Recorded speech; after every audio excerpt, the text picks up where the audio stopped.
All right, go ahead. All right, let's get started with Science Fiction Meets Reality. I am Josh, and I'm here with Tyler. And today we're going to be discussing The Matrix because Matrix 4 is coming out tomorrow or today. Tonight. Tonight. Yeah. Tonight. Is it already? Yeah. Okay, so it's coming out tonight. So the fourth episode in The Matrix. Yeah, I guess it's no longer a trilogy, a quadrilogy.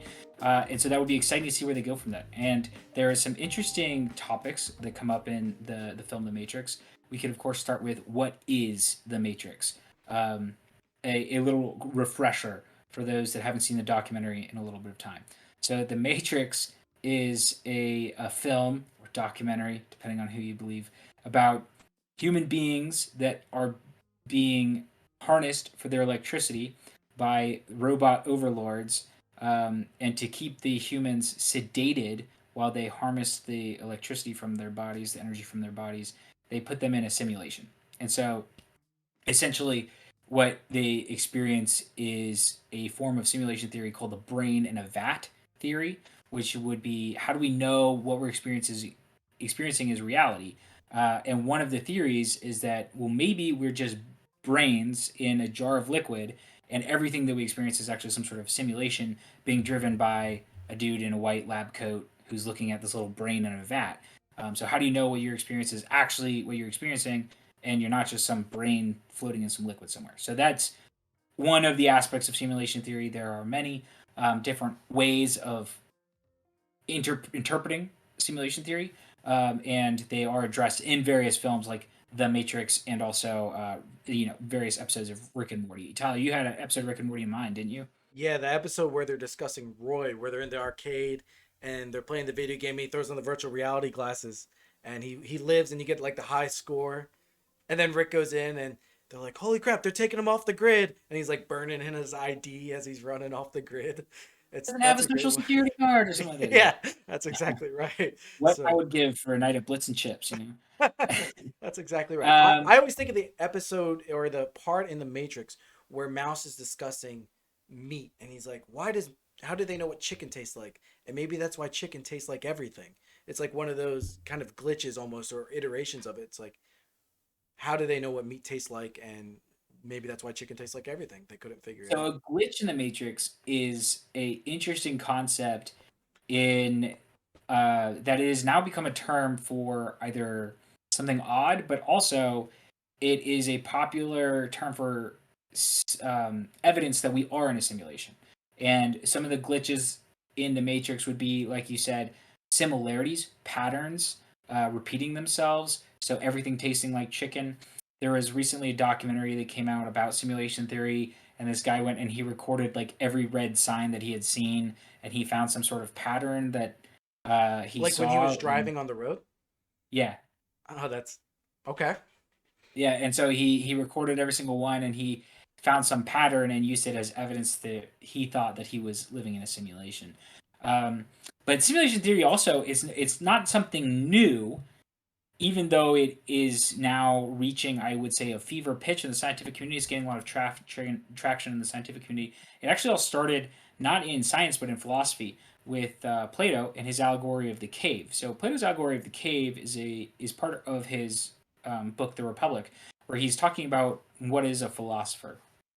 And the cave is a cave in which you have these young men that are chained to the side of the wall, and over their backs, behind them, there is a fire and somebody doing finger puppets in front of the fire. And so they see projected onto the wall in front of them the various shapes of the finger puppets, or from the shadows of these finger puppets. Eventually, somebody escapes from the chains, and they realize what they thought were shadows were actually just 2D images by some dude's hands being projected onto the wall. And then he climbs out of the cave and realizes that the shadows themselves weren't coming from even the actual things, but from someone's hand representation of those things, right? So when he first looks behind him, he sees somebody doing this, and for a symbol of a bird, right, to appear on the wall. And if for the audio only listeners, it's the classic finger hand puppet where you have your thumbs touching and you're flapping your hands. Uh, but when he leaves the cave and he actually sees a bird, he sees that not only is that removed from the shadow, but it is also removed from the original image that was projecting the shadow. So it was twice removed. So the shadow wasn't even the shadow of an actual bird, it was a shadow of a finger puppet of a bird. So there were two steps removed in knowledge. And Plato is saying that it's a philosopher's job to ascend out of the cave, gain that real knowledge, and then enter back into the cave to educate his fellow men and be like, hey, what you're seeing isn't even a shadow of a bird. It's not a bird, and it's not even a shadow of a bird. It's a shadow of a representation of a bird. And what you need to do is ascend to a higher plane of knowledge and existence to learn what is actual reality so that you can come back and help your fellow men. And now you're going to see or hear aspects of the Plato's cave in various um, cultures, right? So reaching nirvana in a way from the Buddhist tradition is kind of the same in a way as Plato talking about how you need to reach the Platonic form of man or a Platonic form of understanding, where you leave the cave and gain a higher understanding of what is the true reality. And that theme is kind of repeated in a lot of different traditions and cultures throughout history, even until today, where now scientists are trying to prove whether or not we are in a simulation. This is a question that religion has already entertained for a long time, but now science is trying to wrap its head around simulation theory. Tyler, you got something? Do you think Plato actually? It's amazing that he even came up to it. In my mind, this is 6,000 BC, right, or something that's along the times of Plato, and it just blows my mind that he even had the concept that what we see is not maybe what we see. It's much easier to visualize now that we have computers and we've seen screens. But before a guy even saw a screen, he's already envisioning an idea where he's not seeing the reality. But his is more knowledge focused, is my always understanding of it, because you can't Yes. ascend. He couldn't imagine you taking off a sense of virtual goggles and ascending that way, seeing reality at that point. But his is, I guess it was more knowledge based, is my point. Right, and that's why I kind of compared it more to a Buddhist nirvana, Right. in that you would achieve it through logical thought, introspection, and if you're really examining yourself and really thinking through, how do I know what I know? That's how Plato would try and ascend to these higher levels of understanding. He didn't think that he would actually leave the simulation physically, and that is a difference. Now, if you think about various religions, they have an element of simulation theory in them, in that, for instance, Christianity, very popular in the United States, if you die, you are separated the soul from the body. And in a way, that is the end of the simulation, and now you're coming face to face with reality. Which is now, that's why I find this so interesting, is that science is now trying to figure out, wait a second, are we in a simulation? It's almost like they're trying to answer a question that religion has posed for a long time. But also, it should be said that, I mean, Plato came to this kind of understanding of this question without religion at all. But that's an interesting aspect of this as well, is that it does get metaphysical, philosophical, and it can't really help but get intertwined with religion at some point. What do you think of that? Well, so the idea I always wonder is, if it's found, and I don't know how you actually prove it. I can discuss the ways that we think we can prove it. But if it's found, you die, and Jesus is there, and you take off your virtual goggles, let's just say, and you are in a simulation. I mean, how does that even change Christianity? I think the idea of a simulation can coincide with most religions. I don't think that inherently changes any Christianity doctrine that I can think of. On the other hand, I think that most religions have inherently baked into them some sort of simulation theory. Right. I think that simulation theory, they probably wouldn't appreciate the term simulation theory, but they all acknowledge that, hey, this isn't really what we're meant for. If you die, then you come face to face with the true reality. And now that idea, I think it's just interesting that now that idea is being entertained, not only entertained, but being actively researched and modeled by scientists, to the extent that you have people like Elon Musk, a brilliant engineer, and Going on Joe other Rogan scientists and saying talking about it, yeah. it is more likely that we live in a simulation than not, is Right. the consensus that most scientists have. So that I think is an interesting aspect of this whole theory. Well, if you think about Christianity too, in my mind, if you think of heaven, right? There's two possibilities, and before it was believed, the Greeks believed Mount Olympus was heaven or where the gods resided, and now it believed we was in the skies or maybe in the stars, old school Christianity, and now we know that's not a possibility. So there's really two possibilities for Christianity, and it goes for Judaism and Islam, I guess, as well. Is either we can get a big enough telescope, James Webb 3.0, and point it and see heaven somewhere, a direction, and finally see it in what, maybe it's another galaxy, maybe it's beyond our galaxy. The point is you would have to be able to see it, and you could technically wave at God. Or point two, it's either in another dimension that we don't fully understand, which would either coincide with simulation theory, or you can say that technically Christianity is a multi-dimensional religion, like Marvel. Yeah. Spider-Man Far From Home is not that different than Christianity. I, um, yeah, I guess you could entertain those two possibilities. So whether, as I understand what you're saying, it's either one, it's in our physical universe, or two, it's outside of our plane of existence and therefore in another plane of existence. And if that is the truth, then it would therefore be a simulation theory or a multiverse type situation that we're in. I think I had another interesting point on this. I'm simulation theory and I think it was this why does consciousness exist question that you had posed to me before we started recording. One of the things I think that we know, or one of the ways that we know now, is we typically rely a lot on science, right? We say, hey, science is our methodology of understanding. Right. But earlier in history, during the time of Plato, they relied more on philosophy, right? So, which is why guys like Plato, Aristotle, and Socrates were kind of cutting edge for their time, and why Plato's coming up with the allegory of the cave is that he was relying on philosophy. Now, the two differ in one important distinction is that science typically asks what, and then philosophy asks why. So, we all know the mitochondria is the powerhouse of the cell. That's something that was answered to us by biology, right? A Eighth scientific grade question. What is science. mitochondria? It's the powerhouse of the cell. Yeah, eighth grade science. But a philosopher would ask, why is the mitochondria the powerhouse of the cell? Now, Right. what sort of knowledge do you think you could gather if you were asking why instead of what? Do you think you come to a deeper understanding of things rather than, just this cursory knowledge of various things? I don't even know that you can answer most of those things, and that's why scientists hate philosophy. That Right? could be true, Yeah. right? So a scientist can tell me that what is gravity? Well, it's 9.8 meters per second squared on Earth. But a philosopher asking why I'll is do you one gravity? better. Why is Gamora? Yeah. Why is gravity? That's exactly right.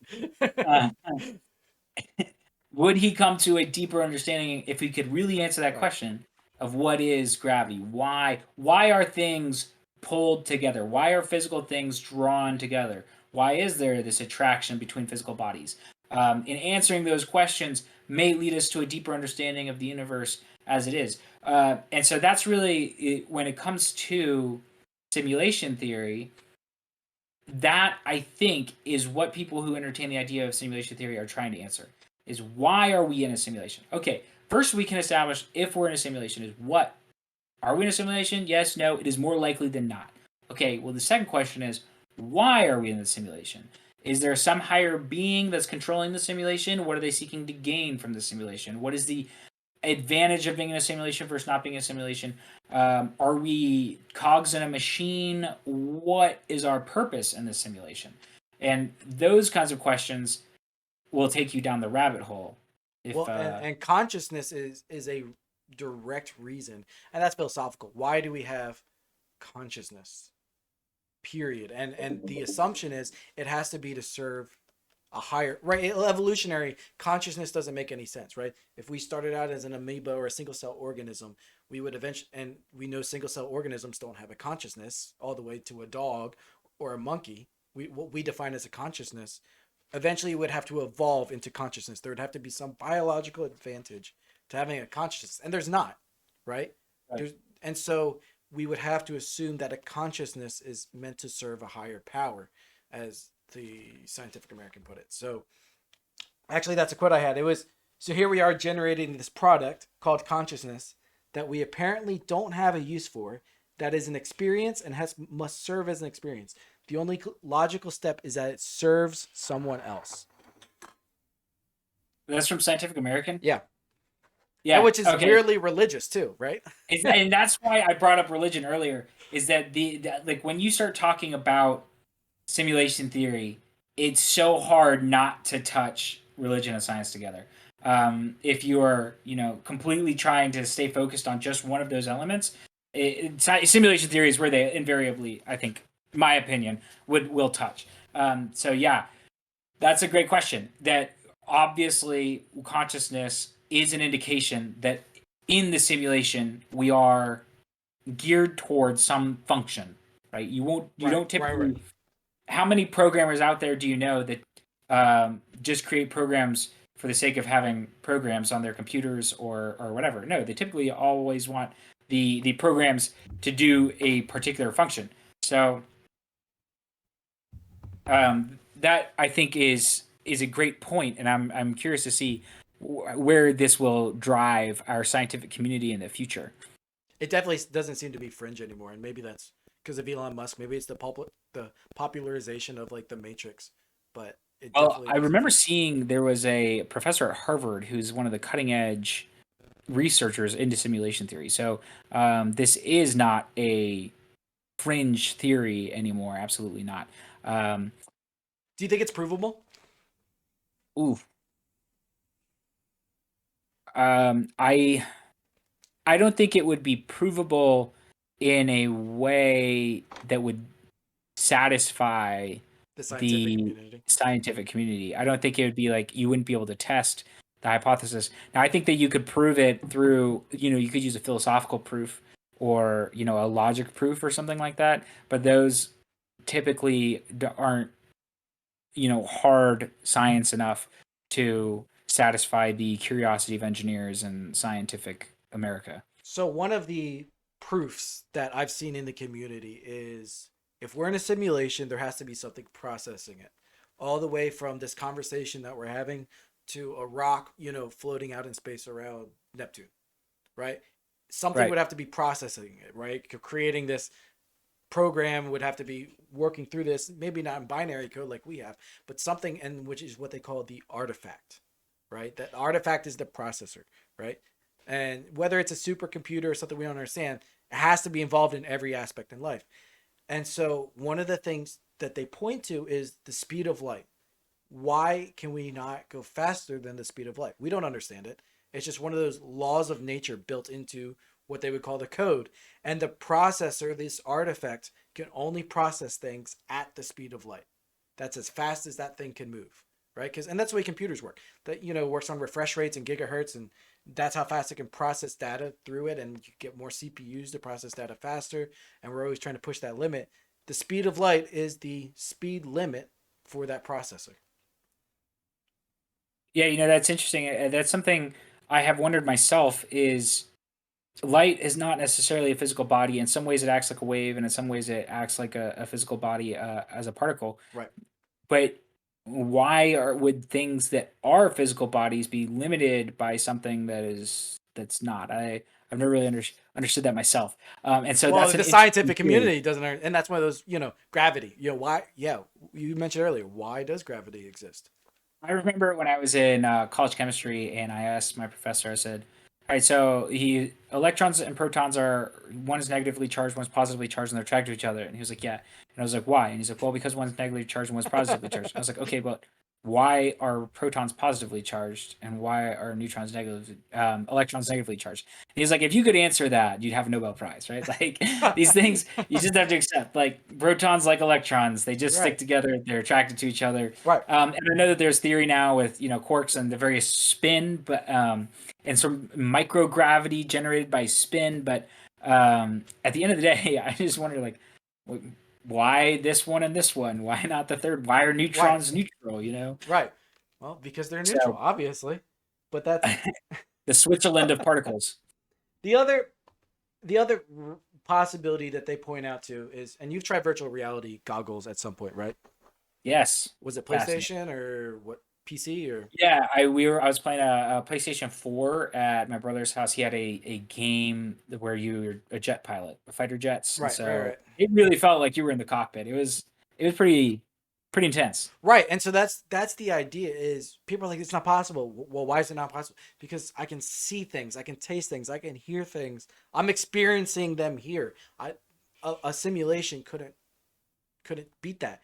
And then you put on virtual reality goggles, and there's two interesting things. First is you probably experienced a gravity fall at some point during that jet thing, during that Yes. jet experience. Yep. And how did you experience that if it never existed? I don't know if my mind completely made it up or if I was expecting it. And I remember when I first got in the jet and I had the gravity fall, right? So Right. I tilt the stick all the way forward and the jet tips its nose down. I was expecting to feel the lurch and I didn't, and it threw my body off and made me feel a little queasy.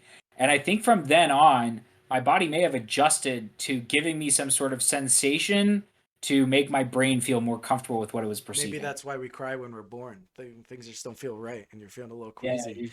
you're entering into the Yeah, simulation and you're like, yeah. It doesn't feel right, and then you get used to it. Well, and the other thing is, and I've noticed, and I have a PC, so I have had so the PlayStation has limited in the games and the hardware they can do, but I've experienced some incredibly bad graphics and then some incredibly well done graphics in the virtual reality world. And I would say it doesn't matter.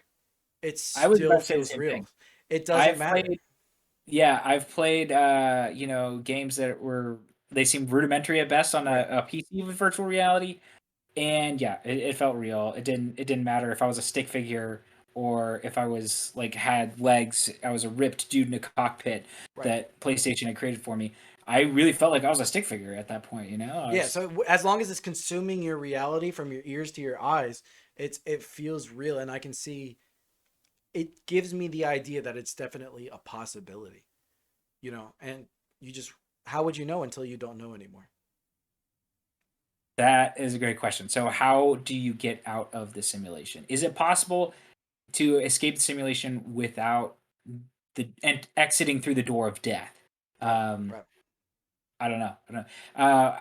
This is another funny story I have. My wife has a recurring dream, which could be more evidence of being in the Matrix, but because it's a pattern, right? It repeats. So she has a recurring dream where she's in a coma and she was placed into a simulation by doctors who are trying to cure a disease, Mm-hmm. and she's running through this simulation trying to cure a disease in a dream because they're trying to cure disease in reality.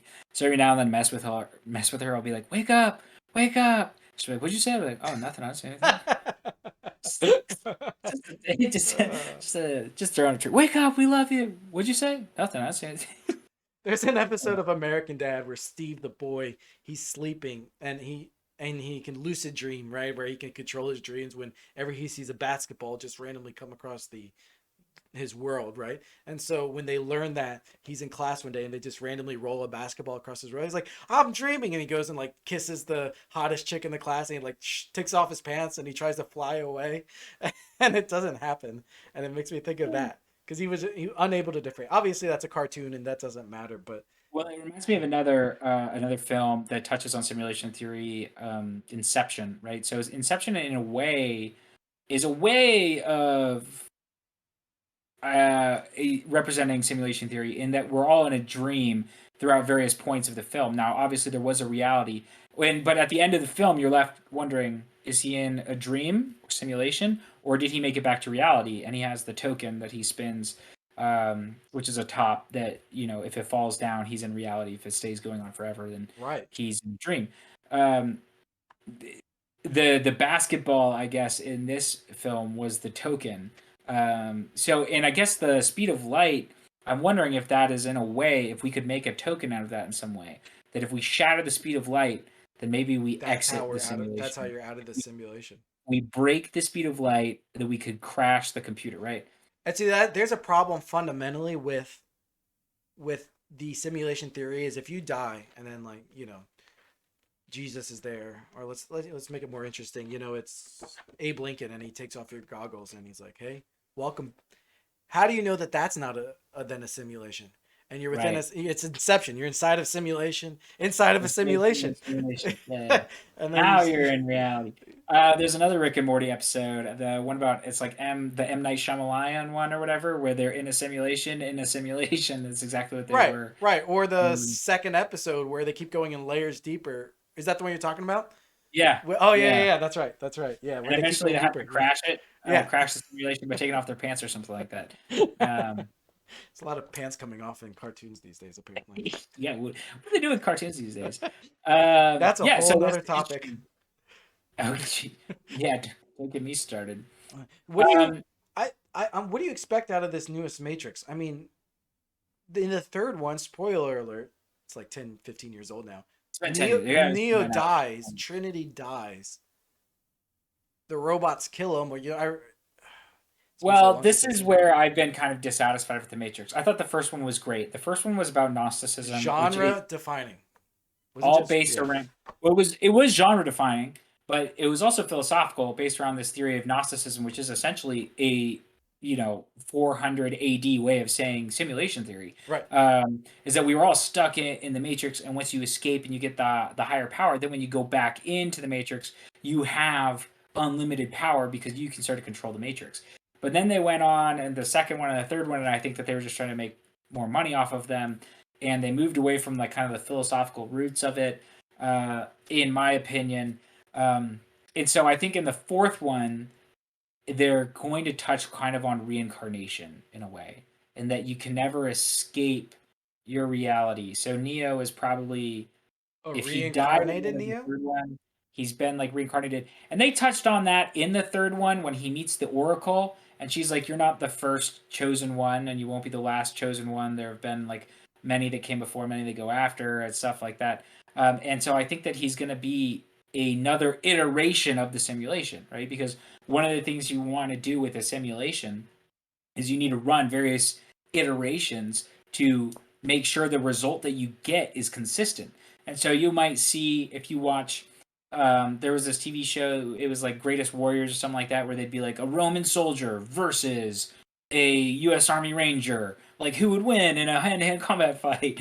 And they'd be like, we ran this simulation 21,000 times, and 18,000 times the Right. U.S. Army Ranger beat the Roman soldier, right? So you run the simulations over and over again. You just change the parameters a little bit every time to ensure you're getting the result that you want. And so I think that in episode 4, they're going to be, or not episode 4, but Matrix 4, they're going to be hitting on that aspect of simulation theory, is that we're running the iteration again. That But how does Neo, he just? But the real Neo died. The life form Neo. Remember, he crashed the yeah, ship yeah, into. Mr. Anderson, outside of the Matrix dies. Then Right. he like escapes. Trinity ends up with a piece of metal through her chest when they crash the Nebuchadnezzar And into like he's like totally thing. blind and like feels it and everything. But Yeah. yeah, I remember that. But he could kind of see Matrix style in the real world too. Oh, that's right. So there is Um, some it was connection there. yellow instead of green. Right. Yeah, yeah. He could start to see energy. He could like see electricity or something like that. I remember, but there are a couple of different ways you could answer that. You could answer they cloned him, right? So the robots clone Neo to duplicate the The Matrix. simulation Right. or do another iteration, or that our reality is in itself a simulation and it repeats with or without us or the robots repeating it. And so it could be This is a 10 kind of, million years later. The universe has yeah, redone exactly. itself. It Oh my could god. meta. It could meta itself, and Uh, the Matrix, them escaping the Matrix, was a simulation in a simulation in itself, and that it's just repeating over and over again. The robot war happens over again. A new Neo comes up and happens over again. So there are two ways I think that they could do it. I think that they're probably going to hit on. He's probably a clone of some sort, and they're going to hit on another iteration of the same simulation or something like that. But we all know that ultimately this is just another cash grab by Hollywood I don't industry. know if you there's a specific scene where they literally take scenes from the episode. It's on YouTube. It was out before the movie was out. They literally take the scenes from the first Matrix and show him. They would go full meta on it. They show the scenes of Morpheus giving him the pill and showing how everything repeats. They're it's a cash grab, but they're at least acknowledging that it's a cash grab. Do you know what I mean? Yes. I think that though this is a unique industry or a unique film franchise to do that, to bring back that They have the nostalgia. ability to do it. You're right. Well, I mean, in episode 7 of Star Wars, like they brought back a lot of things from episode 4, right? And Right. so it like they brought back a new Death Star, but it was bigger and badder and stuff like that. They brought back The a Millennium long lost Falcon. lightsaber, Yeah. the Millennium Falcon and Han Solo. They brought back a lot of these things, and it seemed like okay, you're just doing a lip service to nostalgia, and you're just doing this cash grab and giving us what we want, and we appreciate it, but we recognize it for what it is. Well, in the Matrix, you can actually make a statement about that, where you can say the simulation is repeating. Yes, this is all familiar to the first film because it's a second iteration in a repeating simulation, and it can be a little bit more deep while at the same time being meta and a shameless cash grab. So I think that they are a little more justified than J.J. Abrams was Yeah. with Star Wars. Yeah. That. Oh. Yeah. That's a. I Hey, will. episode for another time. We'll talk about this too much. That's an episode for another time for sure. I'm curious to see how well it does. There's a lot of movies coming out right now. I mean, obviously Spider-Man is like smashing records right now. But then I think Kingsman comes out in a couple weeks as well. Yep, I think And that came out today as well, actually. I don't know how much appetite outside of like our demographic is there for Well, the that will Matrix be an movies. interesting thing because The Matrix is also not without its faults, specifically the culture that it created. Yeah. So when it came out originally in 1999, it did inspire some violence, including like Ground Zero for school shootings, that being Columbine. Those guys were inspired by The Matrix, and there was even a guy who's called the Matrix Killer who murdered his parents In like because 2003 or something like that, right? I yeah, remember that. and Yeah. because of he thought he was in a simulation, and so after he committed this brutal murder with a shotgun, he went into the next room and he picked up the phone and said like the ending lines of the movie The Matrix, where he's like, "I don't know if you can hear me." He was delusional. He was eventually diagnosed with schizophrenia, but The Matrix has this kind of shadow over it, and the franchise has this shadow over it because it it was so revolutionary. It affected people in a very real way, and this kind of gets to sociology. Why is it that people are so moved and affected by this idea that you're in a simulation, Right. Right. that you were meant for something more but you're trapped? That Why are we so interested in it? Why is it that even? Yeah. speaks to a lot of people, I think. I have some of my own theories about this. One would be that when you study history, what do you hear about? You hear about all the cool things, quote unquote. You hear about all the great men of history. Nobody writes down in a history book and like, oh yeah, and then there was, Joe Smith who lived a quiet life and had 2 children and a white picket fence, and eventually he died at Are you 86. saying history books were the first Instagram before Instagram? In a way, that's a great point. They're the first. They're about influencers, Yeah. and so, but you go to school and you learn about all these great men, and you realize, like, you think, like, oh, I made for more than this. And disgraced comic Right. Chris D'Elia had a great segment on this called "Man on Fire," where he's like, "You're not the man on fire." Man on Fire is a film with Denzel Washington. His point is, you're not the main character of the movie. There's some movie going on, but the cast of 7 billion people, maybe a million people are the Man on Fire, are the main character, and the other like 6.9 billion of us are just extras. We're just NPCs, non-player characters in the simulation. And so I think that a lot of people are like, well, if I am stuck in a simulation, maybe that's why my life isn't how I want it to be, because I'm stuck in a simulation in a guise of a NPC. I'm not the man on fire, and I need to escape the simulation so that I can be who I really should become. And I think that's why it kind of calls to a lot of people. And so it will be interesting, the crowd that does go see episode or Matrix 4, not episode 4, the fourth Resurrections. installment, Resurrections. Yeah. Matrix Resurrection, um, to see where they go with it, but also B, will it have the same impact as it had in 1999? I don't think it will. There's no way it can have the same impact. I don't think. I You think. can't Yeah. redefine the genre twice, right? I mean, I honestly felt like the Matrix came full circle and was done when Morpheus and Neo met in John Wick Chapter 2. I felt like I had that was it for me. I was happy that they met in some other universe. That's good. But, obviously that wasn't enough for Warner Bros. They wanted to make more money. as I said, my opinion with that film, I thought the first one was great and was perfect and should have been left alone. How do Two you and how do three, you I not thought do a second and third movie though? How do you not after the amount of money you make? Well, I mean, I know why they did it. I Yeah. mean, yeah, you do that because of the money, but I mean, if you were a true artist, you've been like, no, I've finished. This piece of work is complete. The artist is done. Ars pro artis, you know. But yeah, I don't fault them for trying to make more money off of a second and third one. I just don't think that the second and third installments are as good as the first one. Tavia Memories just said, I feel like it could be like in the right hands. They're referring to another Matrix. But when I hear what they're doing this, it just sounds like they're digging up a corpse and dancing on it. Usually comes out trash. Yeah, I think that I think we kind of talked to that it does kind of feel like they're digging up and they're doing lip service to nostalgia. They're like, hey, it's been 20 years, so let's go back and remake one of our an old film.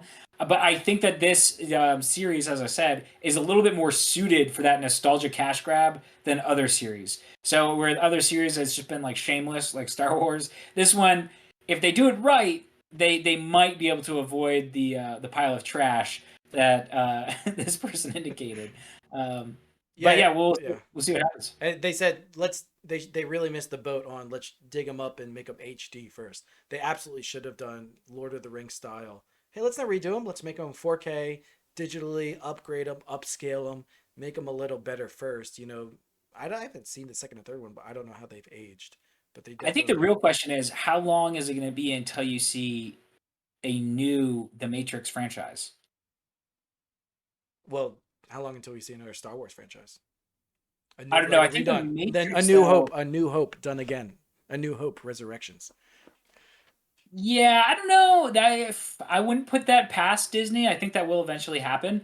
But I think that The Matrix is maybe a little bit more suited to it because simulation theory is so fascinating. Yeah. I How definitely many could see him different taking ways. another route to it as well. Completely Exactly. You different can route. retell that story in a different way, you know. Yes, although you could have also we go back to Star Wars. You could have also a Star Wars, but they chose to tell the same story, all ending I don't know with how Spider-Man ended up getting remade 3 times in, like 15 years, but somehow it's that so. franchise. Stan Lee said he's relatable. He puts on a mask. He's just some high school kid in New York. He says he's the most relatable superhero, and that's why he's the most successful superhero.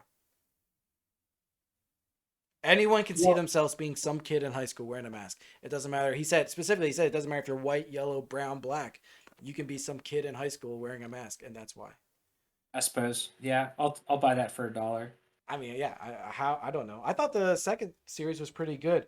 Um, I don't know. That's really tough. I'll be curious to see this Matrix. I'm watching it after this, and probably after I put the kids to bed. I've been very excited for it.